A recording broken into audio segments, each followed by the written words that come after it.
আমরা এই সমিতির দীর্ঘদিন যাবৎ কাজ করতেছি, কিন্তু আমাদের 2017 সালের পরে আর কোনো রেট শিডিউল বৃদ্ধি হয় নাই, যার কারণে আমরা কাজ করতেছি কিন্তু ক্ষতিগ্রস্ত। আমরা কোনো প্রফিট মার্জিন আমাদের নিতে পারি না, আমাদের যা কাজ হয় তা সব খরচ করে ফেলতে হয়। এই অবস্থায় আমরা দীর্ঘদিন হয়তো আর কাজ আগামীতে নাও করতে পারি। অদূর ভবিষ্যতে আমরা হয়তো কাজ বন্ধ করে দিতে বাধ্য হব এই রেট শিডিউল থাকলে। এই রেট শিডিউল বাড়ার আমার মনে হয় আমাদের দাবিগুলো সম্পূর্ণ যৌক্তিক।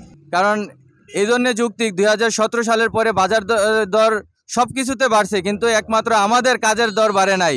আজকের এই স্মারকলিপির মাধ্যমে, মানববন্ধনের মাধ্যমে আমরা আরবির চেয়ারম্যান মহোদয়ের দৃষ্টি আকর্ষণ করছি এবং আমাদের সরকার যারা আছে সরকারের দৃষ্টি আকর্ষণ করছি।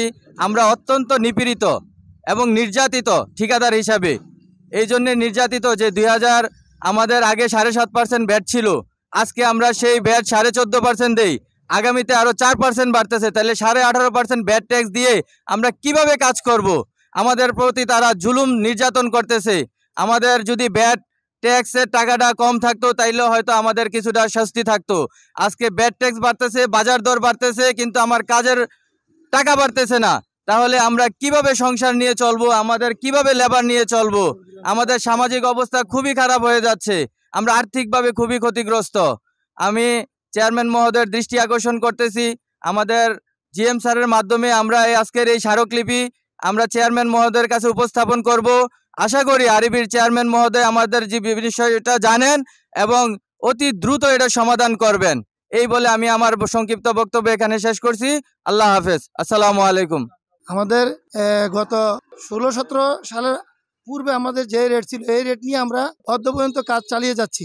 ভবিষ্যতে আমরা যে কাজ চালাবো আমাদের সেই ক্ষমতা আর নেই। আমাদের জায়গা জমি সেল করে আমরা কাজ চালাতে হবে, যে সেই অবস্থা আমরা দাঁড়াই গেছি। হাজিরা হিসাবে আমরা 400 টাকা 300 টাকা আগে হাজিরা ছিল 2017 সালে, এটা বর্তমানে 800-900 টাকা হয়ে গেছে।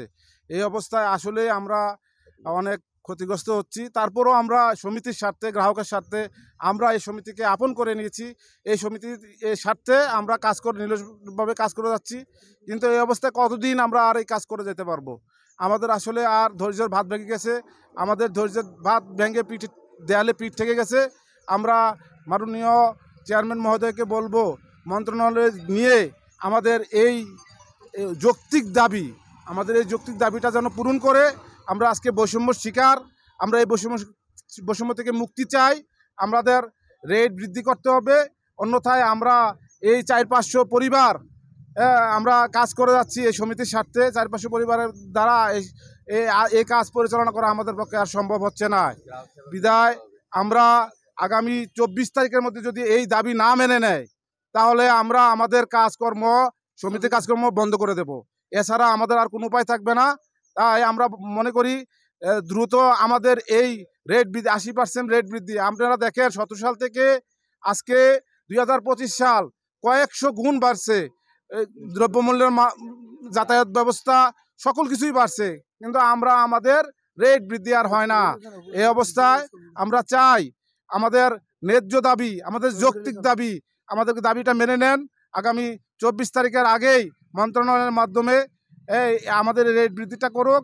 আমরা এই সমিতির গ্রাহকদের স্বার্থে আমরা নিরলসভাবে আগেও কাজ করছি। আপনারা জানেন আমরা এই সমিতিতে প্রায় এখানে ঠিকাদার আছে প্রায় 200-র মতন। তা আমরা এই 200 ঠিকাদার আমরা বিভিন্ন সময় বিভিন্ন কাজ করে যাচ্ছি, লাইন ভেঙে যাচ্ছে, দিন নাই রাত নাই পরিশ্রম করছি, কিন্তু শ্রমের মূল্য তো আমরা পাওয়ার কথা, সেই শ্রমের মূল্য আমরা পাই নাই। বরঞ্চ এই কয়েকদিন আগে আমাদের ভ্যাট ট্যাক্স বাড়িয়ে দিয়েছে সরকার। তা আমরা চাই ভ্যাট ট্যাক্স আমরা দিতে সমস্যা নাই, আমাদের রেট বৃদ্ধি করুক, সব কিছুতে মূল্য বাড়ে, কিন্তু আমাদের এই আজকে জানেন এই দেশে যে যত ডেভেলপমেন্ট হয়েছে এই ডেভেলপমেন্টের পেছনে বিদ্যুতের অবদান সবচেয়ে বেশি। আমরা গ্রামগঞ্জে পাহাড় নদী পথ পেরিয়ে আমরা এই লাইন নির্মাণ করছি, মানুষকে সেবা দিছি, মানুষ পড়ালেখা করতেছে, লেখাপড়া পরিচালনা করার জন্য আমরা দিন রাত পরিশ্রম করি। এই বিদ্যুৎ ঘরে ঘরে আমরা এই সাধারণ যারা শ্রমিক ছিলাম তারাই কিন্তু এই বিদ্যুৎ আমরা পৌঁছে দিছি। কিভাবে কাজ হয়েছে কেউ দেখে নাই। আমরা একটা খুঁটি থেকে আমরা আজকে কাজ করতে যেয়ে অনেক লোক আহত হচ্ছে, মৃত্যুবরণ করছে, আমরা সেভাবেও ক্ষতিগ্রস্ত হচ্ছি। সরকার আমাদের এই জিনিসগুলো বিবেচনা না করলে আমরা সামনে থেকে কীভাবে কাজ করব। সমিতি আমার মনে হয় না যে এই 400-500 শ্রমিক ছাড়া কীভাবে সমিতি পরিচালনা করবে।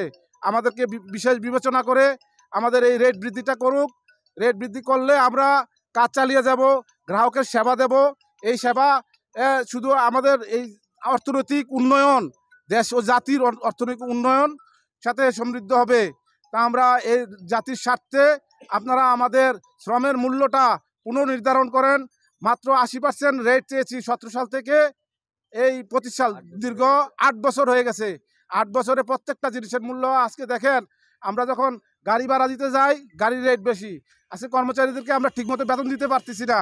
আজকে এই বেতন যদি আমরা দিতে পারতাম তারাও সংসার চালাইতে পারতো, ভালোভাবে সংসার চলতো।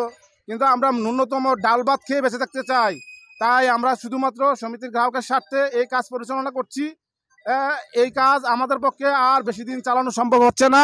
বিদায় আমরা অতি দ্রুত মাননীয় চেয়ারম্যান মহোদয়, আজকে আমরা জেনারেল ম্যানেজার মহোদয়ের মাধ্যমে মাননীয় চেয়ারম্যান মহোদয়কে জানাতে চাচ্ছি যে আমাদের এই রেট বৃদ্ধির এই স্মারকলিপি গ্রহণ করে আমাদেরকে আজকে এই সমিতির স্বার্থে কাজ পরিচালনা করার জন্য বিশেষভাবে অনুরোধ করছি।